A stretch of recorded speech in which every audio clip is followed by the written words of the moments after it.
Match One Podcast, not nothing. And you are not tuned in with the Match One Podcast. Man, Match One Podcast. If you ain't matching one, nigga, you dapping one, man. You did what I'm saying. Hey, man. Roll one, smoke one. This the Match One Podcast. Match One Podcast, number one podcast station. You already know it's Match One. Better match two if you ready, though. Come on. Match One Podcast, man. Shout out to my man Zeus and T Did and this motherfucker, man. Scrap life, scrap love, man. Y'all know what it is. I'm fucked up with these niggas, man. Match One, bitch. Match One, man. Fam, C-Town shit, man. Tuning in. Real topics. Good energy, man. And we in here matching one with the Match One Podcast. Shout out to y'all, man. I'm high as a motherfucker. Scrap love. All my niggas smoking green, yelling out Match One. And you're now tuned in with Match One. Let's get it.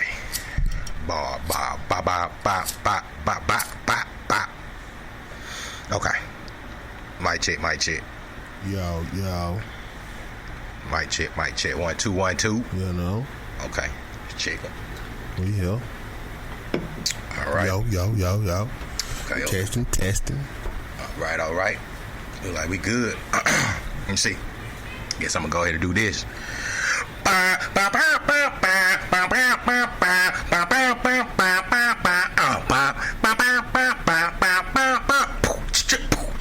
Something new. But stop. Drop. Shut them down. Open up shop. Oh, whoa, that's how Rough Riders roll. Stop, drop my dogs go. Shit, man, hold on. Chicka. The snake, the rat, the cat, the frog. How you gonna see them if you living in the dark? The snake, the rat, the cat, the cat. How's it been? Games are being played. How's it going down? It's all till it's on, and I got to know how. Is you with me? You what? Is you trying to keep me? You what? That's all I want to do is what? Chicka. Right. So DMX mix. You know, I was finna keep going. You know what I'm saying? What a hood at? Alright, that's enough, man. You know, I want to start off with that, man. I want to start off at least with a little bit of that. Then let's go on and get to this shit, man. It's your boy Zeus, a.k.a. Thunder, a.k.a. Lego, a.k.a. the Hood Motherfucking Geek, a.k.a. Mr. Orde Loca Sincayado. Shout out to the Dominican. I'm coming home August 24th, I think it is. We'll be in that motherfucker, bitches. And I go by King Jordan Diddy. Welcome to the Match One Podcast. Man, we in this motherfucker, man. Let's make sure we start this show off with anything before we go any further. Rest in peace to the goddamn one, man. Rest in peace to the dog, man. You know what I'm saying? He with his boy Boomer now, but rest in peace to my nigga DMX, bro. Yeah. I didn't, this some crazy shit. You know what I'm saying? This 2021. It's probably the biggest death of 2021. If I'm trying to think back, it's definitely the biggest. It's probably the biggest death we done had this year so far, man. And that shit crazy, man. Shout out to everybody that, that's showing the love for this man, bro. Like, a lot of us really watch the DMX shit, especially being from the South, right? Because I know in New York he was already a big dog, really, before the Rough Riders anthem and shit dropped. Yeah. He was already a big name up there in New York, but I'm talking about for the impact that he had on just not the New York, but nigga, the world, the South, everywhere, man. The fucking DMX Rough Rider, that shit was a whole motherfucking movement. The first motherfucker I seen drop 2 albums in 1 year, and them bitches go platinum, man. I'll never forget that shit in middle school at the time. What you just clicked on? Cause you just turned me on something. You had your clicked on. Okay. Turn up, whatever you just turn it down a little bit, cause you can hear the background just a little bit. There you go. Bam. Yeah, that's it. But yeah, man, rest in peace, man. DMX, man, one of the goddamn Earl Simmons, man. Rest in peace, DMX, man. One of the motherfucking legends, the goats to ever do that shit, man. To really change the fucking world, bro. Yeah, I mean, we hearing the reports that it was an addiction. I mean, not addiction, goddamn, an overdose. That inspired a heart attack. Right. He been in a fucked up state for like the last week or two, damn near, and it been conflicting reports all week. So even yesterday when I got the real report that said he finally had passed, I was like, I don't know yet. I ain't gonna say nothing. You know what I'm saying? There's been a lot of back and forth with the reports, because I heard one report saying that like he got took off the breathing machine, but he was breathing. Yeah, I see. He was straight. Somebody posted like an other picture, like he was okay, but that must have been an old picture. Old picture. Yeah, because he had a wound on his head. I seen that picture. I think that might be some old shit. So, man, damn, bro, it's crazy, man. Rest in peace to DMX, man. Like I said, man, you really changed the whole game in a way, man. Nigga, I ain't know about nobody barking and shit till you came on the scene. And one thing I want to make sure I say on our platform about him is, man, that man lived his truths.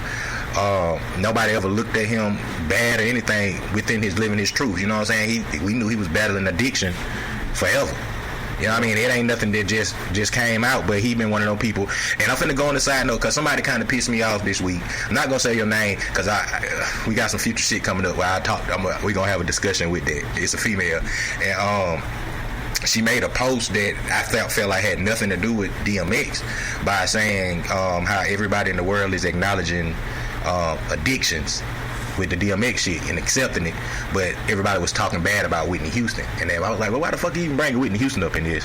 And my whole nobody really talk bad about Whitney Houston in the moment, but even after the moment, she said people made jokes about the addiction. Now here's my thing. My whole point that I had with that is Whitney never lived her truths. You know what I'm saying? DMX, we knew he was addicted to shit. We knew he was battling because he told us he was battling shit. Right, we watched him go up and down.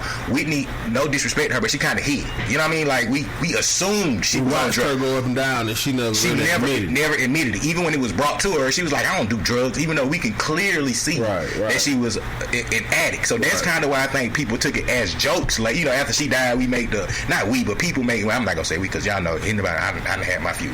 I got a few jokes. I'm sorry, but that's just because the comedian shit. But I mean, that's with anybody though. It's gonna come eventually. Mm-hmm. But I just didn't like that they even to bring that up. Like, let us more in DMX in this moment, especially yesterday. I could have understood if it came a week later, right?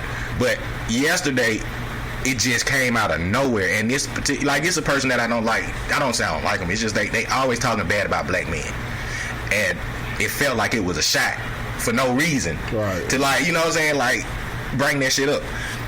But I felt like it had no correlations with they do have correlation because they were for better not said at the time. Mm-hmm. It's a time for everything. But I just felt I didn't like that. I kind of felt like that was like either not even a low blow. It didn't fit with this situation because we look at DMX.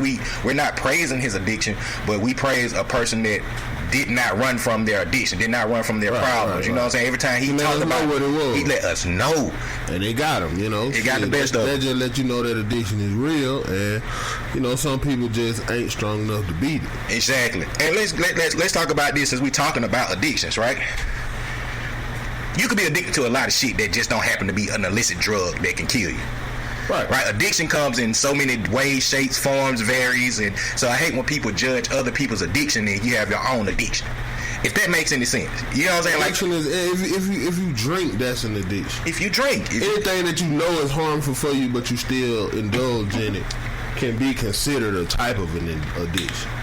Exactly. So food can be an addiction. Food is an addiction. You know what I'm saying? Because you know, like if I eat this rib, it ain't good for. I know it's bad for me. It's killing me.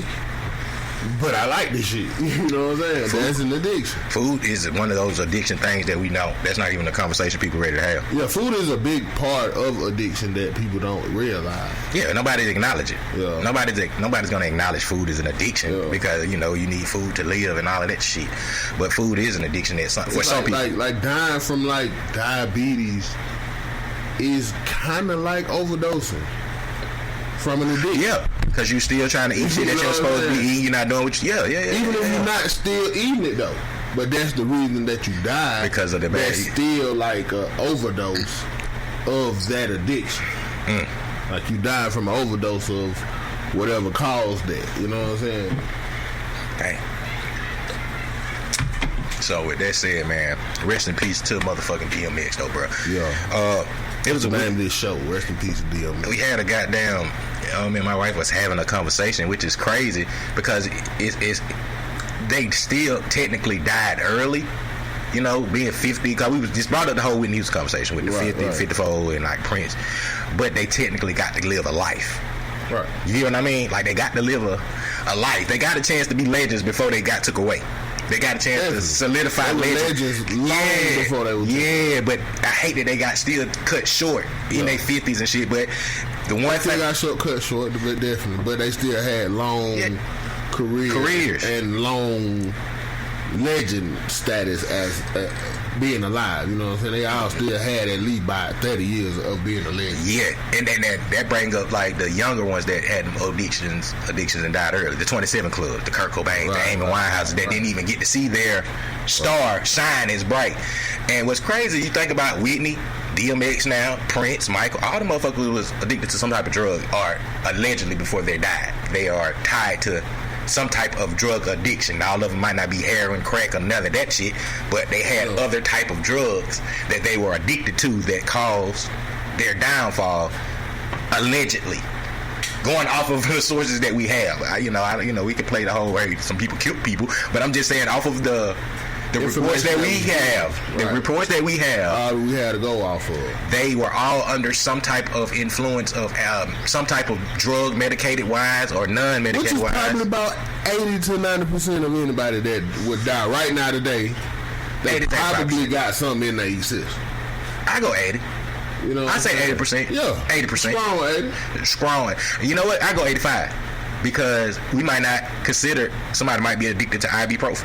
Yeah, you know, like I'm just being honest. Tylenol, just regular shit you go to the store. Somebody can have 5% of the motherfuckers that die. You can say, oh, they had whoop in their system when they died. You know what I'm saying? They have Sudafed in their system, but what's gonna happen when the medical report come out? It's gonna say that drug, particularly not Sudafed.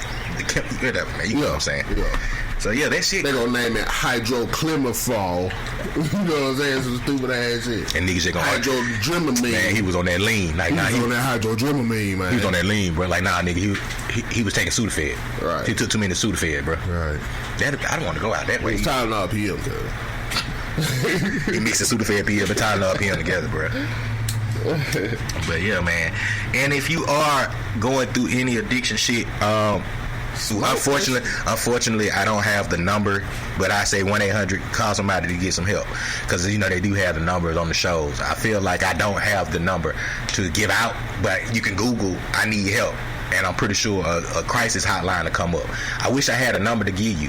I mean, you could call 281-330-8004, and let's see, you know, maybe there's somebody there could pick up and help you. Right. You know what I mean? But if you're going through some shit, really talk to somebody, man. Really, I'm making a joke with the whole, I don't really have a phone number. If I had a phone number in front of me, I would give y'all the suicide number and all that shit. But if you don't, man, if you going through an addiction, you know, if you need somebody to talk to, find you one of these mental health people, man. Talk to somebody, bro. I don't know how to, talk to somebody that you trust and all of that good shit, man. But like I said, I ain't nobody perfect. I got my own fucking addictions. So I ain't scared to, you know, admit shit like that, but I ain't got no shit that's deadly either. You know what I mean? like, but I know I can admit that I have addictions to certain things. Right. So, you know, if you have something that's taking over your life, that's an addiction, please go and, you know, get help, man. Go to church if you need to. If you believe in it, go to church. You know, I seen a lot of people that was on drugs go to church and shit happened for them, you know, through the grace of God. Grace of God. So, you know, if you addicted to anything, if you're addicted to drugs, I don't know, man. Just get help if you need help. Because one thing I know about people that's addicted to shit is you can't tell them they're addicted to shit. Right. They're not gonna. If you've ever tried to talk to an alcoholic and tell them that they're alcoholic, I mean, but in the moment they probably don't feel that way. Nobody does. Nobody does. Right. Whenever you're not gonna feel like because you don't see your shit spiraling out of hand like everybody else might see the shit. Right. But even if your shit not even spiraling out of hand, a person might just see your behavior change. But then that could be anything. But see, that could be the start of spiraling. All right, so like if you're a regular behavior person and then you start drinking a lot more and people notice that you're drinking a lot more, yeah, you might keep regular shit going, but we can see your attitude changing. That could be the start of the spiral. Right. But that'll be the time that, like right now, somebody came here like, man, y'all drug addicts, y'all are addicted to this shit. And I had to, we living in our truth though. I'm living my truth. But exactly. The average person will be like, man, I ain't addicted to this shit. I can stop this shit anytime. I ain't addicted to this shit, but I don't want to. But that's the addiction. Once you start, that's an addict answer. That's it. I like that. Because I was going to say is once somebody approaches you about your addiction and you go to denial, you're an addict. That's an addict answer. You're an addict. Right. You're an addict. If somebody came in and said, man, I done had that conversation. I had a conversation with my mom. That's why I tell people right now, I don't care about my whole thing with me smoking weed, right? it used to be I was more concerned about what my mama would think if she called me smoking weed. You know what I'm saying? I didn't care about nobody else's opinion about me being high. I cared about my mama's. So when me and my mama had the conversation and she understood what was going on and she see like, oh, that don't affect this. That's his shit. That's his thing. Right.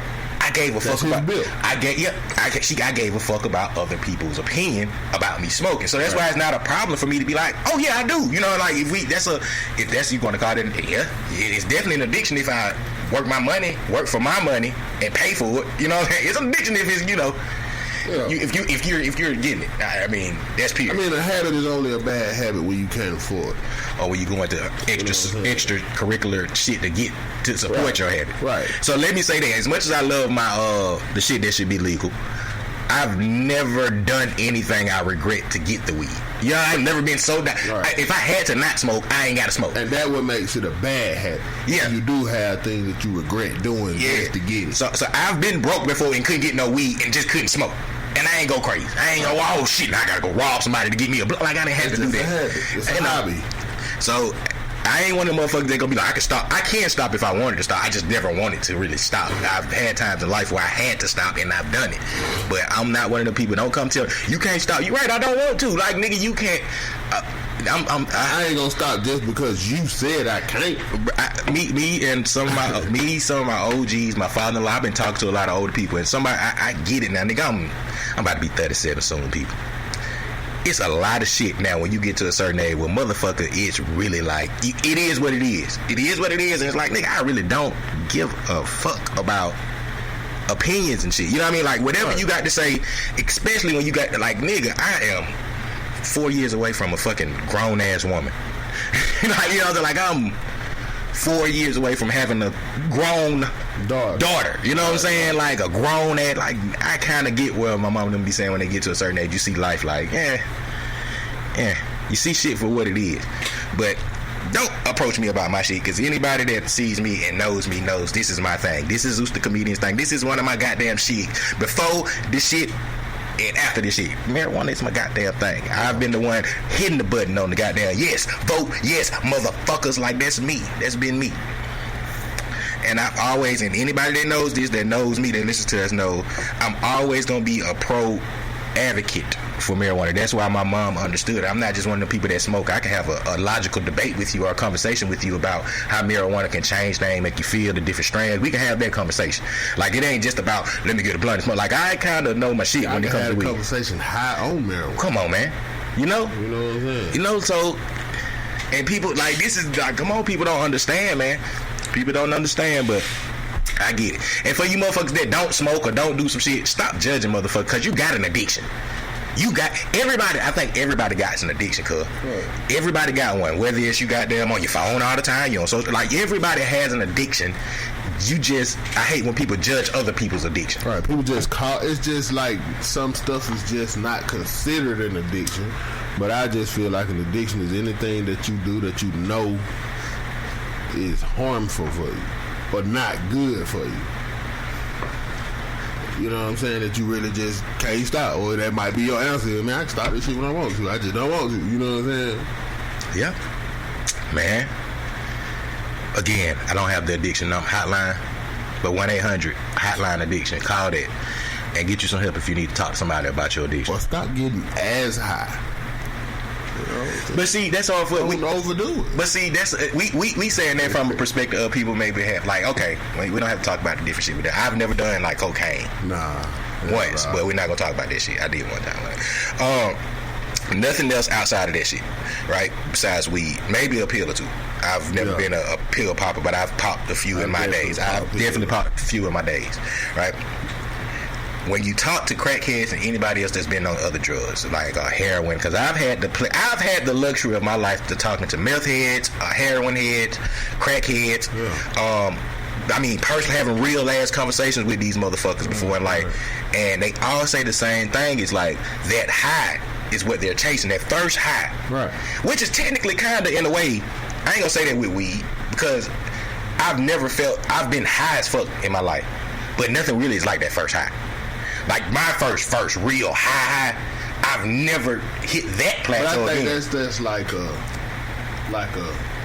figure of speech to say. It is. Like chasing the first high. It's like chasing your first drug. You ain't gonna never get like that first like, drug. You ain't gonna get that, but you know that I'm gonna make myself feel good. That's what you chasing. But I've had better highs than my first high. Right. Way better. Right. Way better. But just chasing the feeling, man. You know what it's gonna be. I know it's gonna make me feel good. But see, that's what I'm saying. Them hard drugs that these niggas be on, or people have addictions to. That's what they tell me that they're really chasing. Like, it's just that high. That fucking high. And I'm like, I don't want to be that high. Like, that scares the fuck out of me. Like, that scares me the first time I hear some shit and he be like, ooh, wow. I'm seeing, like, no. I'm scared of that shit. And I hate when people say weed is the gateway drug to other drugs, too. That is, I don't know. That's stupid as fuck. You think that's a stupid statement? That's stupid as fuck. Cause I ain't never like felt like, nigga, I want to get high. I've never like, nigga, I'm high smoking this weed. But I want to get high. I ain't never felt like that. As somebody that's been around, we've been around each other a long time in life. We've smoked a lot of weed together. I can never think of a time that me and you smoked a blunt and got super. I can think of funny ass times we done got super high and had some funny shit happen. But I don't think of it. One time that we done got super high and was like, hey, bro, this shit ain't it. We need to get some crack. Let's take this shit to the next level. Let's get some crack, cuz.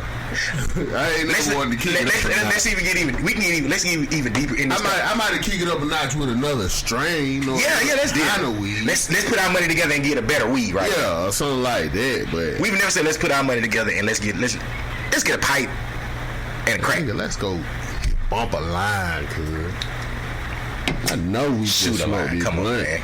But let's go snort a line. And side note, it's times we've been high inside of trap houses where crack and stuff is being sold, and we've never felt like, hey man, go ahead and give us. Let's see why these niggas keep coming to get this shit. Cause I couldn't do it. I mean, I tell people all the time, I could never do it, and I could never sell drugs because I've been a person that has firsthand, since I've been 6 years old, seen the downside of crack, and I've seen the good side of crack at both sides. I've seen motherfuckers getting a lot of money from crack, but I've also seen motherfuckers on crack and losing shit and breaking in our own people's houses and stuff. Like, I've had to go in crack houses and get people before, and I'm talking about, this is before I'm 16, 17. So I've been around real live. I'm a family with crackheads, or I've been a part of crackhead, like the deterioration of crackhead. I seen the addiction firsthand. Like the normal black family though, bro. But that's still PTSD too. When I have conversations with normal black family, everybody got that crackhead in their family. But it's a difference between everybody having one in their family and you having real interactions with that crackhead. So every black person might have a crackhead in their family that they know is a crackhead in their family. I done had close crackheads in my family where it's like, it's close, like not like, oh, that's my family, that's a crackhead. Like, no, nigga, this nigga come in the house smelling like crack. Like this nigga done broke in the house and stole some shit. This nigga done broke in grandma's house. Like, I'm talking about, I had the full-fledged of crackhead shit. So I get when niggas have crackheads in their family, bro, but I done had to go in the house and get a crackhead. I had to go and get a crackhead out of a crack house, especially with my mama in time, to go get motherfuckers out of crack houses for shit. So, like, it's a PTSD, man. The more I start talking with my therapist, shout out to therapists and shit. If you ain't got no therapy, you can kind of get that shit, because I know it sounds crazy as fuck, but it really opens your mind up and it really enlightens you about your life when you're hearing somebody talk to you outside of your life. So that's why I kind of get this like, I never realized how much PTSD we all have as black people. Me personally, I had to think, I never knew how much PTSD I had until I started talking about my life with somebody. And then they're like, that shit's not normal.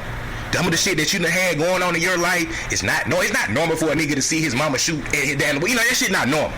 Like, it was like certain shit that happened to you that is not normal, but a lot of black people have that shit, and we have instant PTSD. We should get chicks every month because some of us that's able to. We normalize trauma.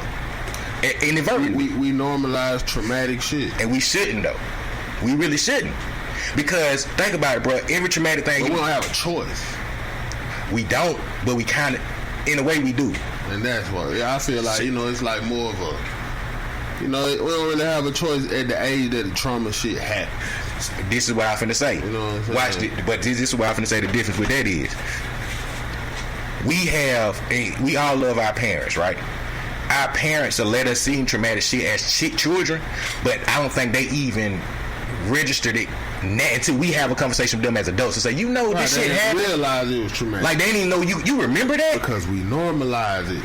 You know what I'm saying? No, but I'm saying in our community, we normalize traumatic ass shit. No, and wouldn't even think that it affects motherfuckers the way that it does because it's just so normal.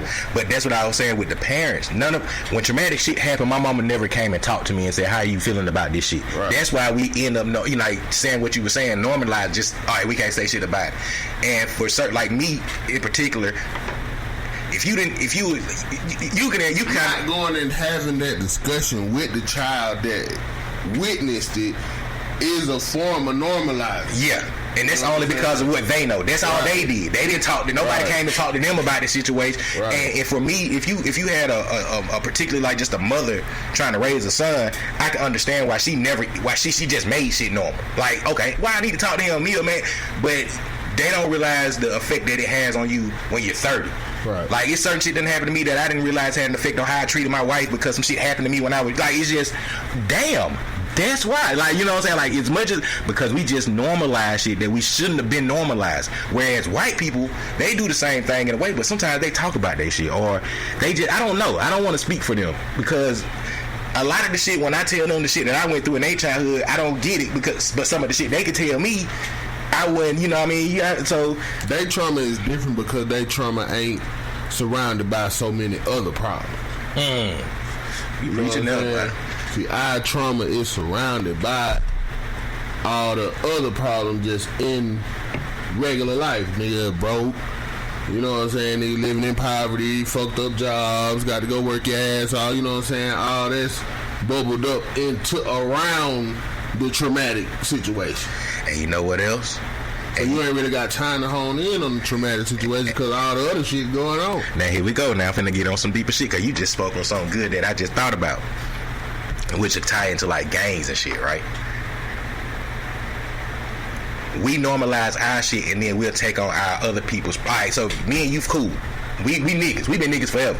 If I'm going through some shit, I'm normalizing my shit, and you can hear what I'm going through. Now you kind of, you know what I'm saying? Like, now you kind of pick up my problems and what, especially if you tight with niggas. Like, so now I'm normalizing your shit. Now I'm normalizing shit that don't supposed to be normal. Like, we normalize shit so much we don't even know how to talk to motherfuckers. Like, we can talk about, like, you know, we seen shit happen before to other people that we had to normalize. We can't even communicate with each other. That's all I was saying, bro. Right. Like, but that's what brings us closer as a community. It's hard to communicate that because of all the other shit in your life. That's what I was saying. You know what I'm saying? Because of all your other shit that you're normalizing, and then you can't even normalize your shit. Like, that's what I'm saying. But we take on it. You can't really. You don't have time to be affected by a traumatic situation. In most black people position, you don't have the time to be affected properly by the traumatic situation because of all the other shit that's going on and all the other problems in life.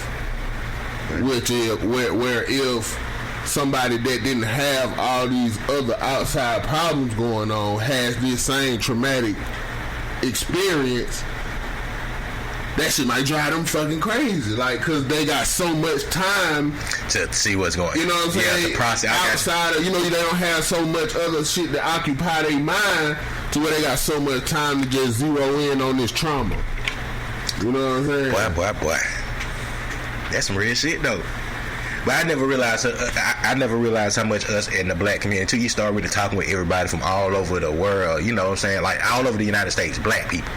We all experience PTSD before some of us is even teenagers, before, not even including if, like me and you personally, we both went to different high schools, but we went to primarily black high schools. The average 21-year-old black male, I ain't gonna say the average, maybe like, let's say average. Go ahead. Let's say maybe 40%.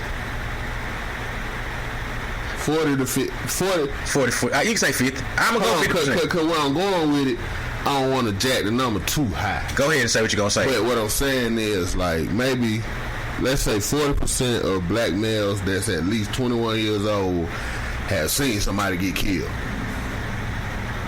prior to turning 21 years old. Seen? Yes.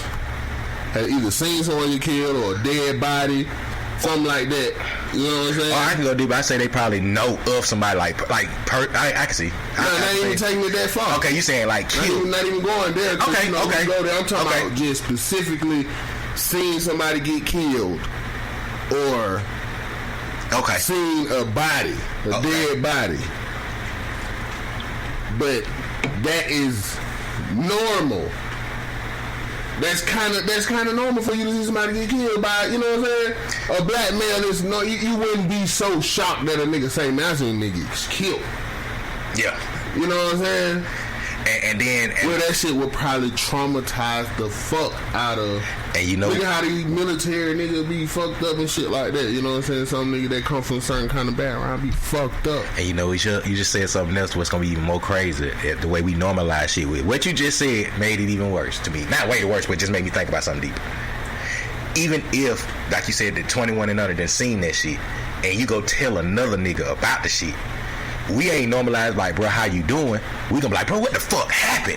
You know what I'm saying? Like, right. You see, what nigga like, you know what I'm saying? Like, you won't even start seeing it not be, you wouldn't realize it not being normal until you see the reaction of somebody who ain't in nowhere near in that type of life. Yeah.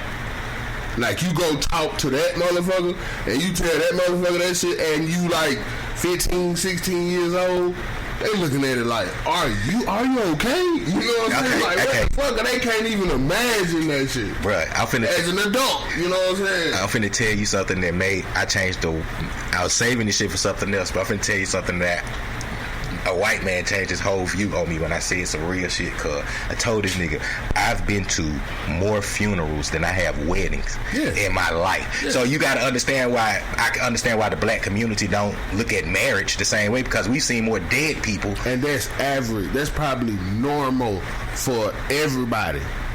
Probably 70% of niggas. Of black people. Yeah. Because white people don't see, they've been to like regular, somebody old died and shit. You've been to more funerals of motherfuckers you know, like of your age range. Than weddings.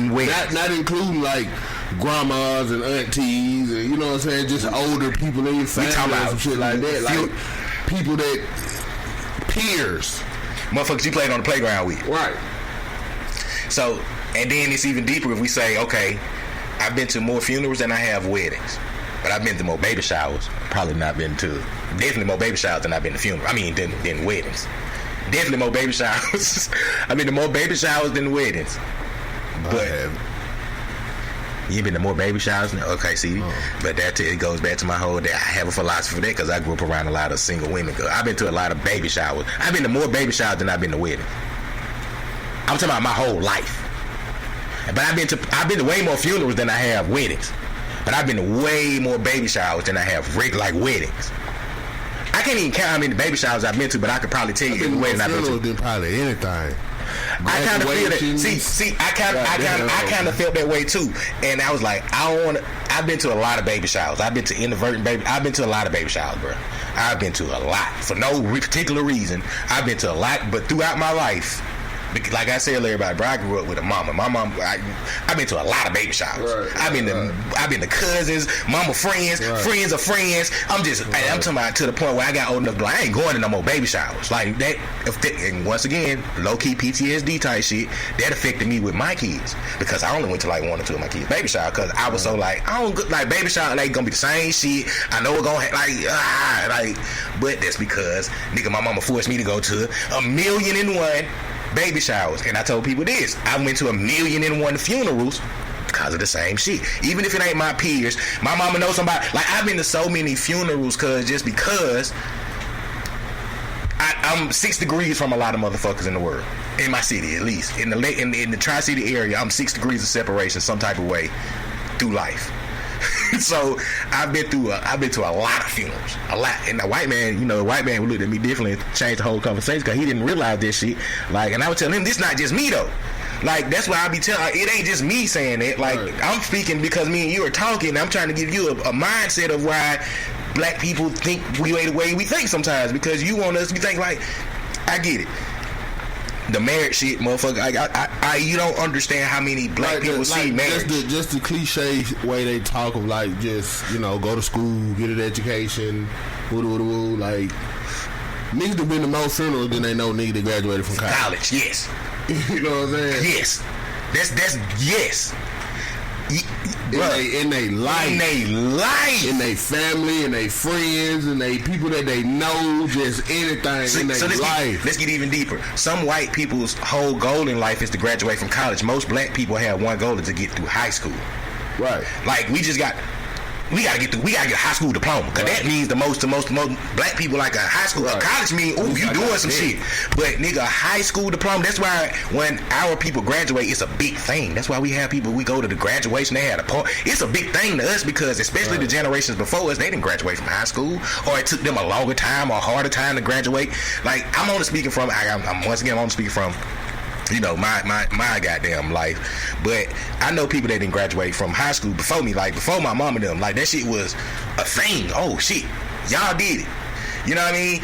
And I was like a white person, like y'all got goals already to go to college, or the military is our only way out sometimes. Like that's why so many black people in the military, because they're trying to get the fuck away from wherever the fuck they're in. Right. Nobody really I'm not saying none of them wakes up and think that, but by our 11th and 12th grade year, we already kind of realized like, all right, let's just go get this money because we ain't got shit else going on, ain't no jobs where we at. I'm gonna get this free check for you know what I'm saying, whatever. Whereas most white people, it's like, well, I have nothing else, like them the good kids. Yes. You know what I'm saying? That's the good kids in our community. It's changing. You getting a lot of more kids that's, you know what I'm saying? We graduate now from college, but that's because that standard is different now, Thanks to our generation. Our generation changed the standards of the way people view life. And I mean view life, and I don't take that from nobody else. I'm just letting it be known. I've been saying that since we've had this podcast. I feel like our generation is the reason why shit is changing, because we let the generation under us know what the fuck to do. Like it's just the change started with us, bro. And also our generation is showing that you really don't need college. Like the richest people of our generation, we can't credit that to college. Yeah, the richest people that we could think of that didn't go to school. Our generation, you know what I'm saying? They did it every other way. Right. You want to get even deeper? Our generation challenged the religion shit. Definitely. I mean, we talk about that a lot on the show, but I'm saying, like, when I talk to people, my generation is the ones that, like, stop. Like, we ain't saying, I think we all grew up in church, but a lot of the people from my generation are the ones, like, we believe in something, but, that religious shit, we kind of, we was the first one to see it. Evolution of thinking. More free mind, more free to think. But that's what made us the dangerous generation, because we got to see the rise of technology, the beginning of it in a way. You know what I'm saying? We the last generation of the tapes and CDs and the regular changing the channel. We the last generation of the Mandela effect. Let be 1,000. We the last generation that they can switch shit and we like, that ain't right. Like, we know that's not right because y'all done switched this shit. Like, we can all sit around amongst ourselves and be like, yeah, they changed some shit. But we can't prove it. Yeah. We can't prove it. We can't prove Sinbad wasn't no goddamn a genie. Which he was. He was. For what they talking about? Come on. We can't prove Sinbad was not a genie. But we all collectively have seen Sinbad as a genie. I seen it. I'm talking, everybody has said that, bro. Sinbad even came out and said, I was never a genie. Like, bro, what the fuck, man? Yeah. We were the test tube babies, man. We were the test tube babies, bro. I think they still testing on our generation, though. Why wouldn't they? We were the most successful of the test. They're testing on everybody. It just our generation was the most successful of the test. Technology is changing. Our generation was the most successful of the test because we breeded the next generation and made them even better. But it's working against them, because we can make our generation be the one. I've been saying this forever, and I'm going to stand by this. I keep telling you, I feel like my kids' generation is the generation that's going to change the world. Yeah. Like, literally. Like, definitely. Everything going to flip-flop. And it's going to be like, wow, I can see it coming. I had a whole discussion and kind of... Was that on the show we was having that? Yeah, it was on the show we was having that conversation when I was saying, like, I felt like we keep saying that we know that there's a some straight generation out here where there's like, oh, they all out here, they wild and shit. But I'm like, it's a whole generation that I don't think people are paying attention to. The ones that's doing the good shit, the ones that's coming up, they ain't out here in the streets, they strong as fuck. But I think y'all look at the bad people, the bad minority of them, and saying like, yeah, they look at these boys out here with the guns and shit. But you see 5 out there with guns and shit. But I'm telling you, it's 100 in school right now, graduating, doing what they supposed to do, learning the entrepreneurship, doing some other shit besides that shit. They purposely point them out to make it a broad look. But see, this is where you're wrong. I'm not even. It's not they. It's we point them out. The motherfucker. I'm not even talking about no outside. This is what I'm talking about. When people are talking about the bad seeds, I'm talking about black people that I'm talking with regular on everyday conversations that I'm fussing with them, telling them like, I got 5 kids. And I know my kids ain't out here doing that shit, but I know other people's kids that's got 5 kids and their kids are not. See, y'all talking about these 1 or 2 kids that's out here doing that shit, but I can tell you 15 other kids that's not out here doing that shit because they got parents showing them the right way and all types of shit. And I ain't saying that because they won't go out here and do what they supposed to do, but or do whatever they're human. But what I'm saying is, stop saying like, oh yeah, it's just these back. Like, that's not the generation that's gonna change the world, because y'all are missing the other ones that's out here doing that shit. It's motherfuckers. Shout out to Perry, bro.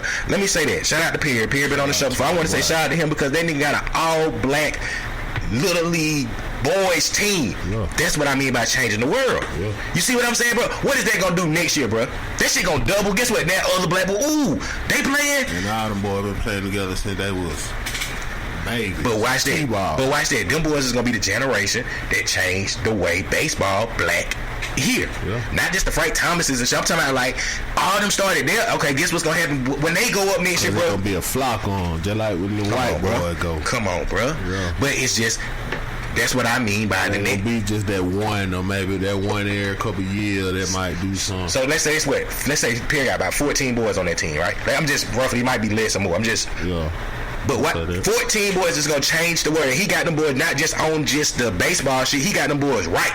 He got them like, he got them right. So you talk about the other 2 kids that might be the best. Like, that's what I mean by like, don't just keep saying this next gen. Like, nah, bro, some of them out here that it was just like they with our generation. But I just feel like this next generation that's coming up, bro, is gonna be the one that like put their foot on everything, really change this shit. We see some change, but I think they gonna really rock the boat. Yeah. About that time though. Yeah. Everything changed. I mean, it's gonna happen.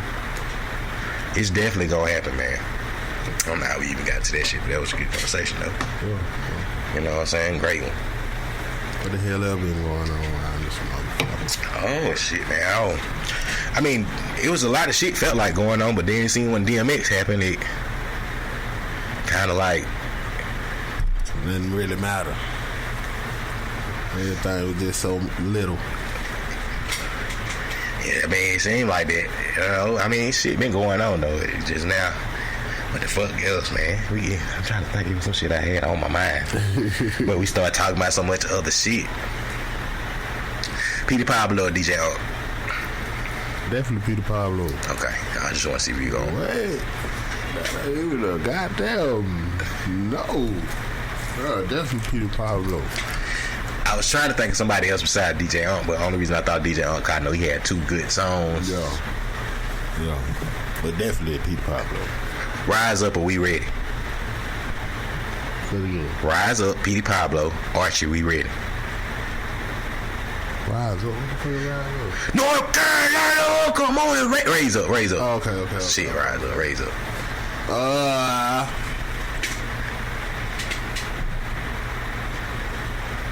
I don't know, bro. That's a hard one right there, because We Ready really got stuck around for a long time. We Ready still around, though. You know what I'm saying? You can still crank that bitch up. Especially if you're a Southern team. It's gonna crank any Southern team up. Yeah, We Ready might be in the South. Raise up is, I don't know. Oh no, We Ready might goddamn take over might win in the world over Raise Up. But definitely Petey Pablo over Archie. Oh, all day. Archie only had that one song. Yeah. I mean, how many did Petey have? He had a few. He had Freak Elite. He had Freak Elite. Yeah. That's about all I can think of right now. I'm pretty sure he had something else. He had the song on Drumline, but I don't. He probably had a lot of shit, bro. He probably had about 5 on for real. Think he had 5 on? I could think he probably had about 5. Give me 2 after that, cause right now I can't think. I don't hear the what you call. I can't think. Let me got down here Google real quick. I got North Carolina frequently. I'm pretty sure got to be some other shit between then and there. Felt like he had something there. He definitely got some more shit. No, we couldn't. That's Pastor Troy. Damn, I was about to get him there for no reason. Friday night, yeah. Really show me the money. Yeah, he might have 5, did he? He had 2. He had good 2. You want to rethink the DJ Unk conversation? Yeah, he really did just have a couple, huh? You want to rethink the DJ Unk conversation? No. Walk It Out, 2-step, verse Freak Elite, and Raise Up. I'm definitely taking Freak Elite. Oh, shit.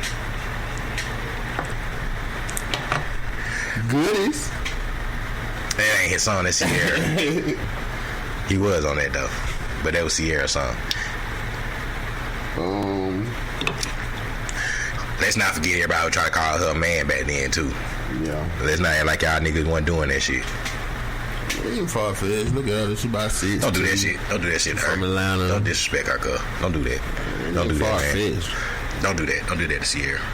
Shout out to Sierra, man. Shout out to motherfucking Sierra. Well, yeah. What else had going on, though, bro? I was trying to think. Shit, man. Bro, have you what the fuck is going on with the Joe Budden shit, bro? Oh man, I honestly, and this is me. I'm glad you asked this shit because I have not watched it since Rory and Ma left. I don't even really know why they left. I've heard different reasons more. Rory, I watched the show. I love Joe Budden podcast, bro. I've been watching this shit since it was we gonna name this later. The tension been building, but it built. That's why I finna get it. Rory and goddamn. But I didn't even pay attention to it. Rory has kept calling that nigga out on the live episode, like, "You want to fight?" But I ain't never think about it being like. I thought they were just, doing it on the show type shit. But I ain't realized some shit. But if you watch Academics, I kind of believe Academics. I think it's really about some money type shit in a way too. I don't know. I don't even know if they back yet. But I haven't watched it since then. I have not watched any episode with nobody else because I really can't take Joe.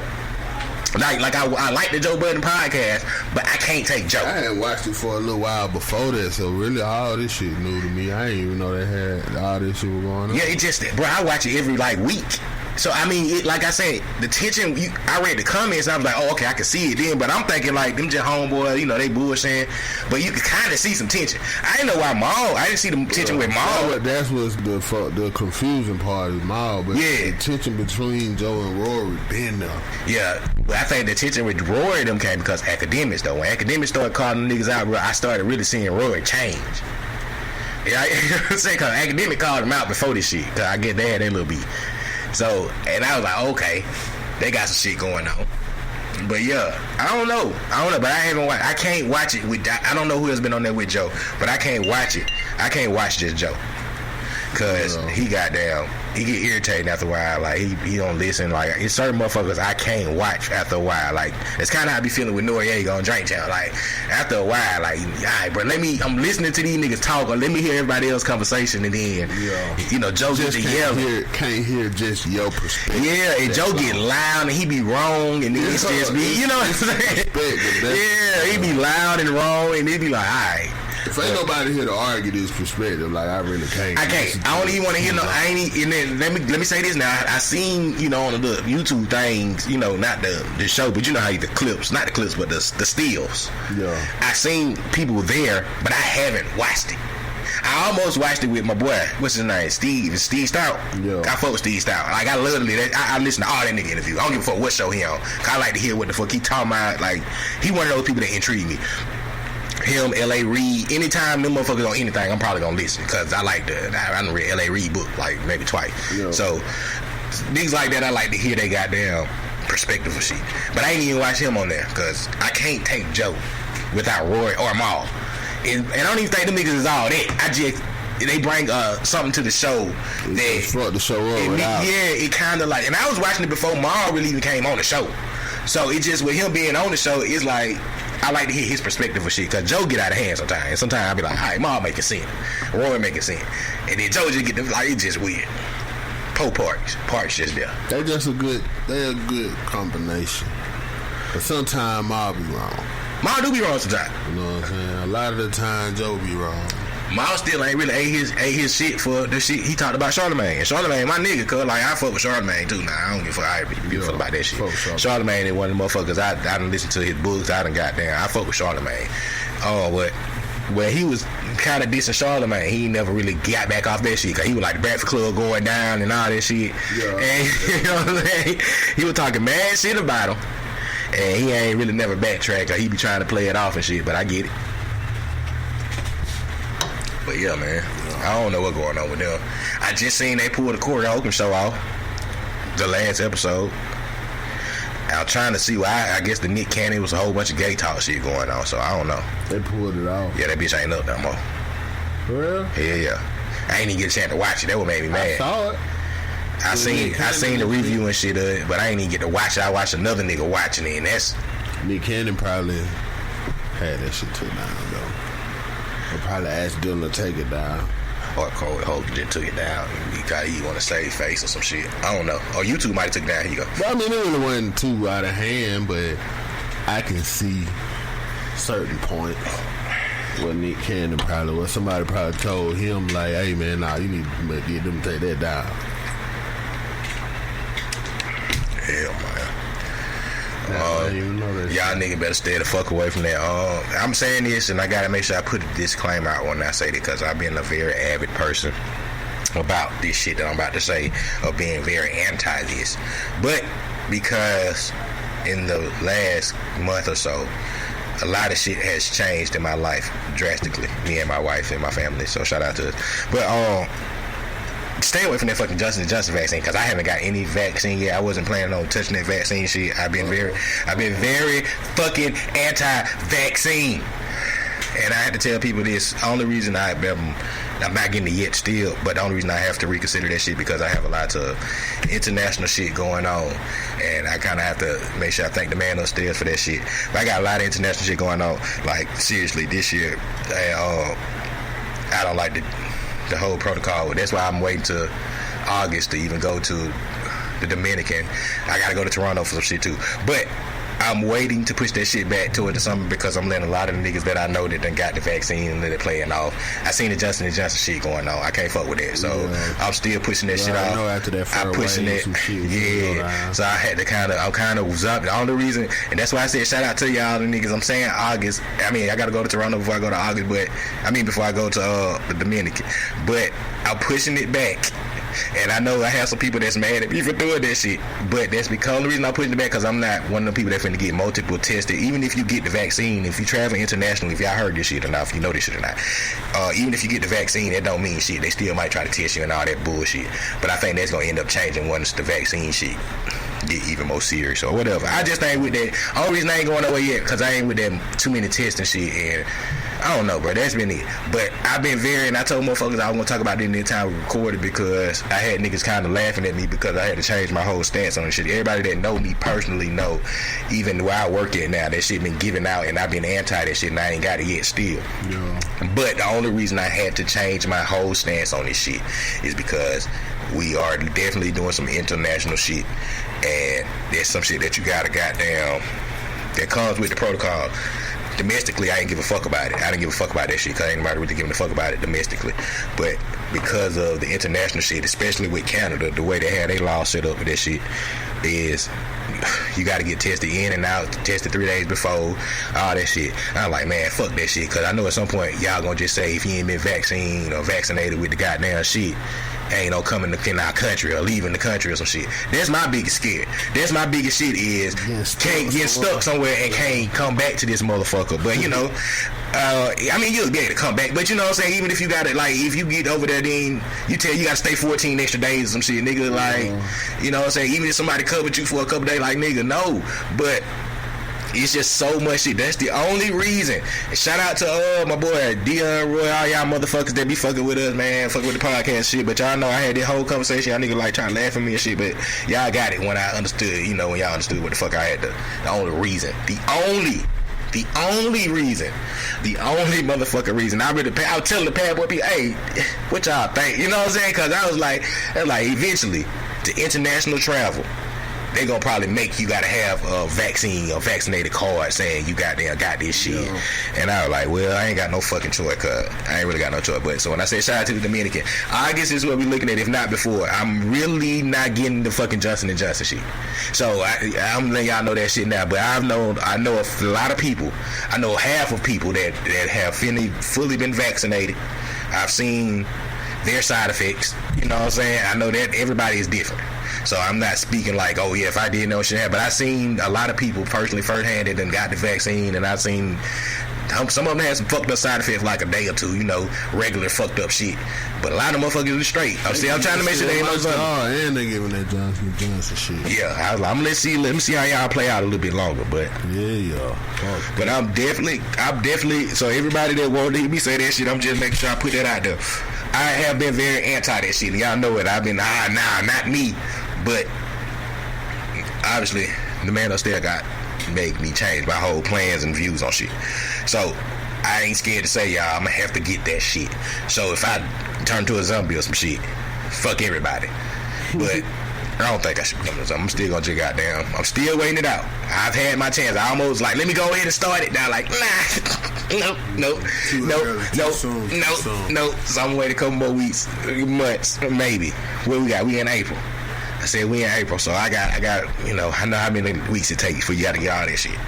But yeah, man, so shout out to all y'all motherfuckers that have survived the COVID, you know, the vaccination. Shout out to y'all motherfuckers that done got your last stamp, your last whatever. Shout out to y'all motherfuckers. Y'all are the real ones. Because I salute y'all for standing in line for that shit and getting that shit early on. So I wish y'all nothing but the best. Nothing. But man, yeah. Shout out to the goddamn the Lakers and I don't know. Yeah. They playing tonight. I'm not watching that shit. It's a hard one this year. It ain't really. It's just them niggas just hurt. Shout out. Can still come back. Don't make it late. What else? Oh yeah, I know what I said. Shout out. I can talk about. I'm not gonna really get into details about the T.I. type of shit because people have asked me about that shit too. But scratch that for a second.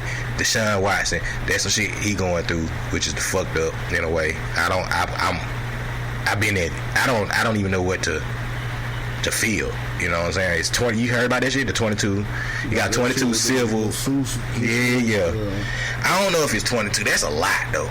That goes back with the T.I. shit. It's a lot of people coming out, and it's a lot, bro. I felt like this shit's fucked up for him because it's just only came out after he wanted to lead the team, which is weird. You know what I'm saying? I don't find that just strange.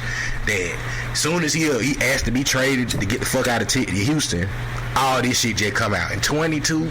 But it's still a lot though. That's 22, bro. Hey, you know what they say? Where there's smoke. Yep. You gonna finish it or you? No. Okay. So yeah, even that with the whole T.I. shit, man. I don't wanna. Y'all know how I feel about my boy. Shout out to that boy. Tilt, boy. That shit looking hard, but that shit looking horrible, boy. Like, and I like shaving and shit all the time. I ain't even goddamn. I don't speak on nobody, especially marital couples like that. What goes on in your bedroom? I understand the fun. I understand that. I hope y'all didn't drug the bitches. Please don't drug the bitches. Like I don't know. Like that's what kind of make. It seemed all good until it got the drugging and the sex trafficking and shit. Now I'm like, shit, till like, glad we didn't get that. Glad we did come to your house that time. Dangerous too. That's dangerous. But it said that he said that before you he tell motherfuckers like, hey, before you come in this motherfucking party with us, you either gonna drink or do some drugs. So you kinda have a choice before you walk into the party. Yeah, but I don't know. I'm just going off of what the stories that they're saying. They saying, you know, bitches have been saying, females have been saying, can't say bitches, sorry. You know, that it was like, hey, he said, hey, you want to come party with us? You got to do A or B. If not, you can just go right now before you come in here. Damn, Tip, what type of party you having? Oh, you was having the parties. They was having him and Tiny was having parties, I'm assuming. I am assuming. But once again, like I said, y'all know how I feel about my boy Tip. So I'm not going. That sounds horrible when I put it that way. My boy T.I. Cause that don't sound. Yeah, that don't sound right when you say my boy Tip. Like, so my boy T.I. And I don't want to until they put y'all in jail or something. I don't want to question what y'all have going on in y'all bedroom, man. That's y'all shit. I don't know how it got out of hand like this, but wow, man. But it's definitely out of hand. Oh, it's too far out of hand. Completely out of hand, too. I can't say I didn't see this coming. I don't think that was even the right words for this situation. Tip just, I don't know, plug. Goddamn. You win some, you lose some, my boy. You free another day. For now. Damn, Tip. Y'all get this shit straight now, man. Y'all get this shit straight. What's up with celebrities that wanting to fuck bitches sleep? I don't even think they were fucking these bitches sleep, though. I think these bitches were saying they were just drugged and then they don't remember shit. One of the bitches said that she was drugged and she woke up next to, like, they home boy and homegirl, like they couple friends, and she just didn't know what happened. So she's assuming. She said she think they had their fun with her and passed her off to them, to the other couple, and she just woke up with the other couple the next day. Like, so she's assuming that though. Yeah. No shit. I mean, she don't know what happened. That's her accusations. Yeah. Because she was either too drunk or they drugged her. One of the two of them. So something that she was consenting to in the beginning. For the record. Some of these people they consented to the drug shit. I just don't know what happened. So yeah, you're right. I don't know what celebrities get in that. I don't know. Yeah. I don't know. But this is why you make them sign papers or some shit. Cause you need to prove at what point did your consent stop. I think you should just record everything. Yeah. That way, hey, camera there, make sure you consent to what's going on. Hey, you see this camera? Audio at least. Hey, you consented to this, because I don't need you to be coming up saying, hey, I didn't remember what happened. Hey, no, you do. You do remember what happened. You do. So you know what? That's okay. Because guess what? Here's the camera. I got it on film. This camera remember what the fuck happened. Fuck that. Fuck that. Down T.I. That's my boy, man. So you know how I feel. Now, let me get that. Yeah, I know. Let me get one more people.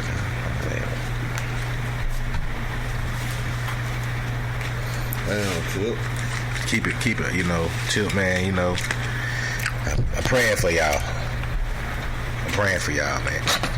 I think there's still something that, like... Yeah, like... These celebrities be just getting fucked up all different kind of ways. So, like... It really do feel like somebody could be behind the scene of this shit paying, you know what I'm saying, motherfuckers to say certain shit or something like that, but... If the opportunity is... If you gotta cover all... I can't speak on Tim and Tiny, bro, but... I'm pretty sure they felt like they covered all bases for shit like this to come, not to come up. Especially if you're into that type of shit, if you bringing females into your relationship, whatever. I'm pretty sure that they didn't think it would get out of hand like this, unless they were drugging the bitches. You know what I'm saying? Like at first, it started off as it sounded like at first when it with the drug. But see, when the first popped off, I felt like it was a bitter bitch that started this shit. That like kicked out.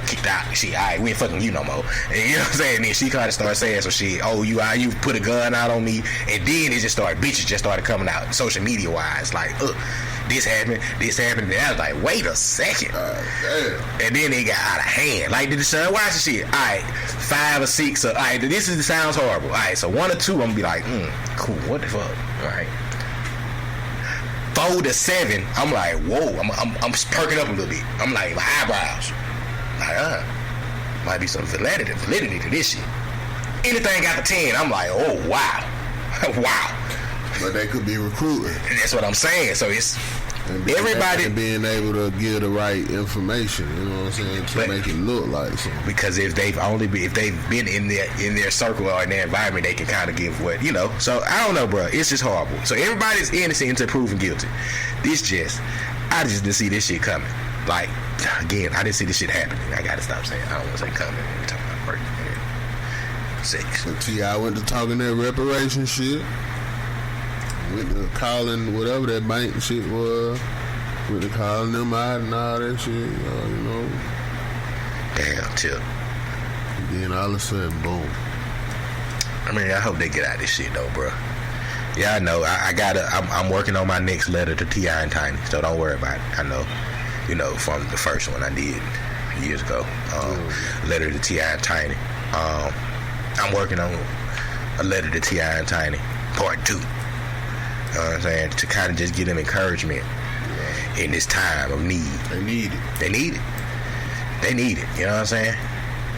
So, you know, we ain't come to no parties or nothing. You know what I'm saying? But we can encourage, like, I FaceTime you. I don't feel comfortable bringing me and my wife coming to visit y'all and that. Drink now, you older, man. You know what I'm saying? Like, nah. I don't feel comfortable coming to your house because I feel like if we come to your house, once we enter the door, it's kind of like where you can sit into whatever going on in my house. Probably gated, like you locked in. Come on, man. I don't know. I think I could take T.I. personally with the hands, but I know he got bodyguards.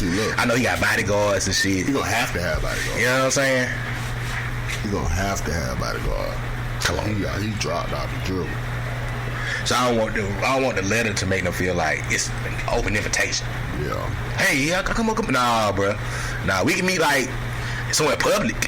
You know, you know, somewhere where I can order something to drink. Hey, y'all bring that out. You know, I don't need to see your palace though. Not your restaurant. Not your restaurant. No. I don't need to see your house at all. Either. That's fine. Just FaceTime me and walk through the house. So I be like, hey, that's cool. That's cool enough for me right now. Until this shit clear with you. It's making sense. Cause you know I ride with my boy, just not to his house. Anywhere except I'm riding with my boy, except to his house. Right. You know what I'm saying? Like, just drop me off. Like, let me pull a tray on the way. Neither. Nah. We're not going anywhere out in the public where he can lock the door and he got bodyguard. You know what I'm saying? Like, we're not doing that. Yeah, like, meet me at the hotel, man. Come to the door with a robe on and shit. No, see, that's not his thing though. It's him and his. It's him. He ain't ready yet. No, it's him. Like ready to the party's here. It's him and Tiny. So you know what I'm saying? They're into this thing together. I'm not even attracted. I'm not attracted to Tiny though. So there's like that'd be kind of like I've never been like. I'm not attracted to Tiny. That'd kind of be like T.I. gonna come to the door with a robe on your ass. T.I. might make me fuck Tiny, and I don't want to. You gonna say the party's here, my boy? He gonna use some big words. He gonna use big words. He gonna say the extravagant shindig. They gonna have T.I. gonna have all the drugs. He gonna say you're present at the extravagant shindig, my brother. Nah, you know I ride with you till just not to your house. Yeah, you just drop me out. Hey, pull over. You and your lady get comfortable. Pull over. We got some robes over there. Pull over. That's how you know. That's how you know the party is. That's how you know. That's how you know some shit is weird, okay? If you ever go somewhere, especially if you're with your significant other and motherfuckers tell you to put on the motherfucking robe. If anybody come to the house, I'm pretty sure y'all can fit those robes over there. Like, nah, Tip, I got fresh to come to the party. Like, I come to take my clothes out. Oh, it's not that type of party. If anybody tell you to come to their house and they come to the door with the robe on, both of them, something wrong. Y'all ain't ready yet. I thought we was going to dance. We is dancing. Want to play Naked Twister and shit. Like, come on, Till. He gonna say, you want to dance? Why is Will here? Why is Will and Jada here? He gonna say, you want to dance? Some music gonna come on. He gonna have some leopard thong, take his robe off. Like, whoa, Till. I don't want to look at you like this. You say, draw him. See that's it. That. Like, what do you do as a nigga? Like, I'm just this is me comedically and serious in a way, right? if you get invited to some shit like that, right? Like, I know how my wife feel about Will Smith. And I'm like, we got to go, and Will is over there. And she be like, nah, we ain't got to leave yet. Like, do I push the shit out of her? No, we leave. Like, we got to go. She's like, no, we ain't got to go yet. Like, what, bitch? Are you staying? Fuck you, oh. Because I don't like Tiny or Jada like that. Like that. Well, I do like this song. So, Try to get jiggy with it. I tell that shit, I got a joke about that shit though. Will Smith was just goddamn. That nigga be so goddamn motivational and happy. He have been and taught me out of my wife. Make me feel good about that shit. Hey, nigga, you right. I don't need her. Fuck you, Will. Shout out to Will Smith though and Jada. But we'll take very good care of you and her. Oh man, I hope till done get through that shit though, bro. That shit kind of crazy, bro. And Deshaun, I hope y'all get through that shit, man. They took a lot of money from y'all. All jokes aside, man, y'all lost a lot of money with this shit. I done seen a lot of endorsements for Deshaun get took away. It's just weird that shit happened with him though when he wanted to get the fuck out of Houston. So I hope y'all get through that shit, man, for real, bro. Like, praying for y'all for real. I know that's the most cliche black shit niggas can say to any other nigga, which I get it, but it's just like, I'm just praying for you, bro. Like, okay, thank you. Can't do nothing for you. I'm just praying for you, my do brother. nothing to help you. Just hope you get better. With that said, though, man, anything else on your mind, bro? Make sure I got down, man. Shout out to man, make sure I shout out to goddamn, Fire Crew, you know what I'm saying? Nicks and Fire Crew, man, y'all know what I'm saying? Shout out to my motherfucking goddamn squad out there, man, with the goddamn Fire Crew gear. That's firecrew.shop. If you get your Fire Crew gear out there, we got the goddamn, well, not we, she got some goddamn, they got some goddamn shit going on. I'm just like a brand endorser, so I don't want to say we, because when you say that shit, nigga think it's like, I don't get anything like that except the gear, and I love that shit, just for the record. But make sure y'all go and support them, firecrew.shop, and I think they have like some type of deal going on right now. I don't know it because I don't have any notes in front of me, but I do know they got something going on right now. So go get you some Fire Crew shit, goddamn it. You know what I'm saying? So shout out to Fire Crew. You got the goddamn, I don't know if we got the free custom shit yet for the Zeus shit that we selling, because it's seen my last shit. I got some custom goddamn shit, Fire Crew. So shout out to the goddamn Fire Crew squad. Man, with that said though, man, shout out to everybody that got down from the live from the apartment. My lad got down live from the apartment, man. That shit was a goddamn success. Y'all know the vibes for that shit. And everybody that don't know, y'all know what's going on with the vibes shit. Shout out to my vibes team, man. We finally goddamn in production with some shit, yo. So I love y'all. Shout out to all that shit. Shout out to goddamn April 24th, the next live from the apartments, man. Y'all know y'all need to goddamn get with that shit. My shit is great. I love my shit because I'm funny as fuck. And thank y'all to everybody, man. My shit finally hit the standing room shit. I almost cried. I almost cried at this shit good. But nah, that shit was goddamn a fucking goddamn sincere, man. But shout out to everybody, man. April 24th is the next one. If you have not gotten your seat reserved like everybody else did, you're gonna be standing the fuck up because we're only doing one show right now. And that's it for right now. Shout out to motherfuckers, So shout out to y'all, man. Now y'all old motherfuckers that I did not invite because I had somebody else reach out to me. Shout out Mr. Curry, one of my goddamn mentors. And I told him I shout him out. But shout out to Mr. Curry because he hit me because he was still disappointed I didn't invite him. It's nothing. I haven't invited certain people to there yet because of the environment. I don't know if y'all prepared for that shit yet. You know what I'm saying? Because it's like, it's in my element. It's in my zone. I'm in my element. There's a lot of shit going on. And I know he gonna be like, I'm okay with that shit. You know what I'm saying? But you might not want to. You might not want. Not me. Personally, I don't give a fuck about niggas seeing me. I don't want them to be uncomfortable. Right. You know what I'm saying? Shout out to the white lady that came to my show that I did not know. So if you watch my shit and I have a little white joke, I paused because I've never had a white person at one of my shows before, and I had a white motherfucking lady. Shout out to her. She was at my show and the shit was funny because I had a whole joke and everybody kept looking at the white lady when I tell the white folk joke. But shout out to her. I don't even know her fucking name.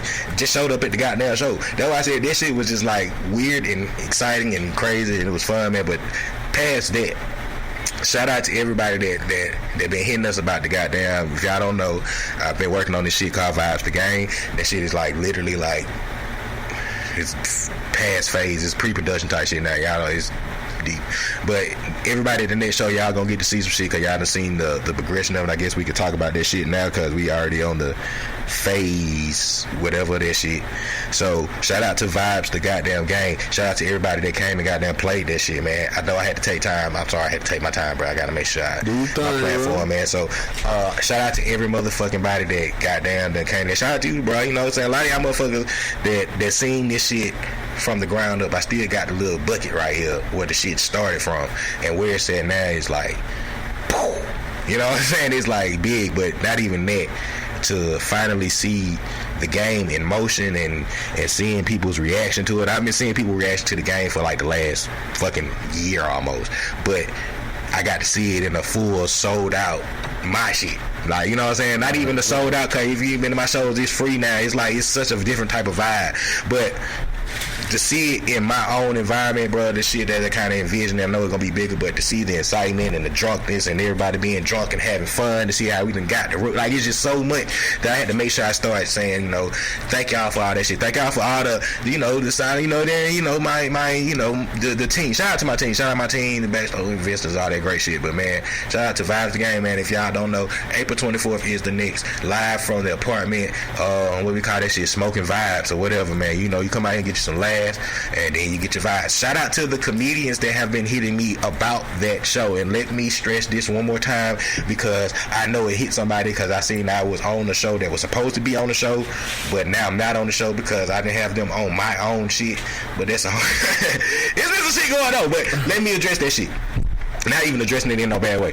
I have not had any comedians doing live from the apartment and except me, because I've been trying to build that shit up, right? So for like the last year, niggas seeing the shit now, and now I get people want to hit out and, you know, reach out or whatever, and that's cool, but I've been doing shit for a year. Right. So for a year, I've had shows where I ain't had nothing but 2 motherfuckers in that motherfucker, and I'm still giving these 2 motherfuckers the same show I'm gonna give 1 million motherfuckers, right? So that's the only reason. So I am gonna be opening that shit up maybe like May or some shit. Just let me goddamn finish getting let me make sure that there's gonna be a crowd there before I start putting other people out. Right. You know what I'm saying? Like, let me make sure you're not just coming to do some shit in front of 3 or 4 motherfuckers. Right. Before, like, I'm not trying to do nothing in spite. I ain't moving like that. I ain't never been no motherfucker I don't care about this shine, my nigga. Like, I'm okay with sharing the spotlight with motherfuckers. That shit don't bother me. Like, this shit is something I'm funny regardless. Like, I'm glad I had people that had that. My therapist and other motherfuckers had to make me realize my worth in life. So I'm funny regardless. So it's not nothing to do with you. You know what I'm saying? It's nothing like me trying to hog the spotlight or none of that shit. I'm just trying to build something. I'm building a comedy club. Like, understand, it's called Live from the Apartments, but everybody that's on the team already know that this shit is just the step. We next stepping up from this shit. This is just the first venue of me building a comedy club. Club the Shade. This is a comedy club in the making. So before I invite other motherfuckers on, let me make sure I build my fan base. So let my fan base know that they can come see me, because it's still an opening thing. It's still motherfuckers that haven't seen me that finally got to see me this week. It's motherfuckers that's finally like recognizing my comedy. Like, so just for the record, I just wanted to state that, brother. Right. I just wanted to make sure I state that, because I don't think it's no issues, but I'm telling you, I seen personally, like, nigga reached out to me about being on the show, and then he reached out, you know, I was like, cool, yeah. Then he reached out to me and was like, let me know about the show, you know, what's up, bro, you gonna put me on your show, you know, what's up with the show? And I'm like, bro, I got you, let me get my shit together, I promise you I got you. Then I send my fly out for my next show, which I've already been playing this since my last show, mind you, right? So I've been playing this shit since my last show. My shows are set up that we all know, okay, I put my flyer out for that, and then I see a flyer come out, and I'm like, oh, wow, damn, my name is like, oh, okay, cool, that's weird, like I don't, okay, I don't care, and I'm still gonna point people to your way. Like, I'm not even gonna be, I've never been like, so it just, you know, I know people be feeling that way, bro, but that's part of when you're building your shit. But I just wanted to make sure I stay there, man. So shout out to everybody that has came and supported Live from the motherfucking Apartments, bro. Like, that's something I really, like, put my hard-earned shit in. Vibes guy, I really been working on this shit for, like, hardcore, man, and thanks to the people that seen some shit, told me no, then revisited the conversation and seen some shit, and now they like, okay. So shout out to them motherfuckers, but I make sure I shout out Nick, shout out Loso, cause me and Loso got some shit coming with my goddamn everybody that been asking about my video. Shout out to the Street and Bitch, all that shit. Y'all see these logos, there's a lot of shit that been going on, but shout out to my nigga Loso, who been doing all our goddamn logos, our digital shit. He got a lot of motherfucking shit, video, he got a lot of shit, goddamn. He been goddamn doing. We got a lot of shit. We got something else that we got a surprise that y'all motherfuckers got. Me and Loso really got some shit coming. Shout out to my nigga Levon. Me and Levon got some shit coming. It's a lot of shit been going on. So shout out to y'all motherfuckers. So Susan Comedian, I just had to make sure I got down. Shout out y'all motherfuckers. Cause y'all niggas be listening to the podcast and then y'all be asking me questions about shit. So I want to make sure now y'all can be like, oh yeah, thank you, nigga. So shout out y'all niggas. Shout out to Levon though. Go get that goddamn Levon. I can't think of your goddamn album. You know my favorite song on that bitch is called Vibes. I already told you that shit. So shout out to you. So yeah, man. Okay, I think I got this shit out, man. I had to make sure I got down. I had to make sure we do that shit. I gotta make sure I do that every show, bro. I had to goddamn take time to make sure, you know, because the motherfuckers that been following us on this podcast have got to see this whole come up with me and my comedic shit, bro. And I had somebody tell me that shit, like, bro, I watch you become a podcaster and now you doing this shit. So, you know what I'm saying? So, shout out to y'all motherfucker, bro. If it wasn't for y'all listeners and shit, y'all goddamn gave me the extra confidence of doing this shit, which is weird, you know what I'm saying? Cause a lot of my jokes you would be making, I made on this motherfucker, and it's people that would come back and tell me that shit, thinking, you know what I'm saying, they find that shit funny, and I like, oh shit, even when I'm saying this, I ain't think it was funny, but shout out to y'all motherfucker, man. It's just a lot, man. Shout out to y'all motherfucker, listening. Man. Hell yeah. And shout out to whoever came up with weed. Shout out to whoever came up with weed. Shout out to my ancestor that got sprayed to go vote because he was high. Shout out to all y'all motherfuckers, bro. Shout out to everybody, though, my nigga. Oh, and for one more, you can say that you got a shout out to. Shout out to my goddamn daughter because we ain't recorded since she goddamn turned. Let it out. She pause. She turned 16, girl. Yeah. I got a whole teenage. 16. I got a whole teenage girl. Yeah. That shit got there like. Don't hit till 16. It just boom. Cause it's almost over. Bro, my God. Shout out to her though, man. You know what I'm saying? Shout out to my goddamn future Oscar winner. Doing her shit, man. Where she get college calls and shit, girl. Man, she done got a goddamn Los Angeles and New York to talk. Girl, they like us, girl. They're like, no. Nah, man, but shout out to my goddamn daughter, cuz we got the goddamn old video. She got a call from like shit, Los Angeles and New York, girl. Like, it's good for it, but I'm not ready for it. I'm not ready for it. As a dad, I'm not ready for it, man. You know. Time go. But you still got some time though, man. You got some time, bro. You gotta cherish it. Yeah. They get big quick. That's what I tell everybody. But y'all cherish it. Well, mine just turned 8. Oh. Shout out 8. Shout out. That's why I said you gotta have. I know you had a shout out too, man. You know? That's why I said I know you had a shout out too. We didn't plan our kids being a day apart, but 16 years, 8 years apart though technically. But you know. The days. 8 years and a day. 8 years and a day. We technically supposed to call my daughter your nickname, remember? It was a bet, right? Nah, it wasn't a bet. We just had started saying that shit like we just gonna start calling now, goddamn. Our firstborn, we gonna call them each other nickname. And then if it's a girl, like, don't even matter. Yeah. That was stupid. It would. It's just us young. It's just us young, man. But shout out to my daughter and shout out to your daughter, cuz they just growing up, man. These beautiful women growing up in life, man. Growing up in life, man. So shout out to them, man. Y'all goddamn, I wish y'all could just stop growing, but I know I don't want y'all to, but you know, just the parent in me, man. Just the parent, man. Oh, man, my daughter eat real dinners now, cuz. I'm trying to goddamn ride that. She want a real dinner. You know, I want to go somewhere. Really? You don't want McDonald's? You know, I thought Chick-fil-A used to be an upgrade for, you know what I'm saying? Chick-fil-A, Papa no.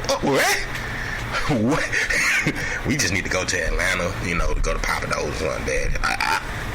Damn, I wanted to take you for a lunch, like you know, have a Applebee's, you know. Maybe Outback, you know. Damn. But yeah, I like to be the Hummus daddy, yo. We can't just go out here on Fisher Parkway and they cook the shit in front of you there, like hibachi. You want on Fiji? We go to Fiji, right? I ain't go out like. Nah, they don't have to smoke. Fuck you. But nah, man, I got down. Yes, I want to go with the hookah daddy. The hookah? Man, no, man, I'm not ready for that, bro. I'm not ready for I'm not even ready for like, Dad, let's go get a beer together. Shots? Yeah. Shot. I feel, man, my little sister just had that conversation with me, though. He'd be like, you still look at me like a little kid. And now she like almost 30. Cuz I'm like, you goddamn right. I don't never just like, let's have a drink together and some shit. Like, yeah. Cause she's still my little sister. Man, it's you. It's my little sister, cuz. You don't smoke with me and I'm like, I can't. And then she get to that sibling shit, but you do it with goddamn what, you know. You do a Euro stepper. Like, it's different. It's different. I get it, but it's different. You like my little sister. I love her. She know I love her, but it's just. And she can mix the shit out of some drinks. Great bartender. Great. I just still haven't been like, let's just get drunk together, little sister. Like, she like, let's get drunk together. Like, I don't want to get drunk with you. Like, you're my little sister. So I can only imagine what my daughters will go through when they get old enough. I catch them drinking. They 25. Like, what the fuck are you doing? Like, we drunk, daddy. Motherfucker, I know you not 25 and drunk. I ain't ready for it, girl. But yeah, man. Drunk is for 30 and up. Yeah, that's what kind of shit that's type shit I be all right now while you bullshit. I didn't convince them the next house we move in. Like, if I build you a tiny house, can I just keep you to stay there? Right. Well, I'm convincing them. Like, I pay for everything forever. You know what I'm saying? I be out a tiny house. You ain't even in the house. You got your own spot in the backyard. Get you close. Oh, man. Just stay there. I'm gonna pay for everything. You know what? You want a car? You want a gas? I'm giving you everything. How about how that dope? Just anything. I just want y'all here. I never got that. Now I never understood why my mama always wanted to push me out when I got like 18 or some shit. I guess because I'm different. I can't phantom like that with my kids, bro. I can't phantom it like, I gotta get the fuck up out of here when you 18. Make a choice. Do something with your life. My mama will flex. No, I ain't gonna say that. You know, that thing every black mama might have said that. And like, my mama flex, and she ain't put me out there at 18. Right. Yeah. I remember when I left when I was young. You know, but you leaving this year, you gonna be able to pay rent? Like, why would I be leaving? So when I came back the first time, you know what I'm saying? I came back the first time. You know what I'm saying? Same thing, bounce back to another. You know, I can afford this shit. But that last time when I came back, that was it. That was it. So shout out to my goddamn mama, man. Shout out to everybody, mama. Anything else on your mind, my brother? We got down chit-chatting.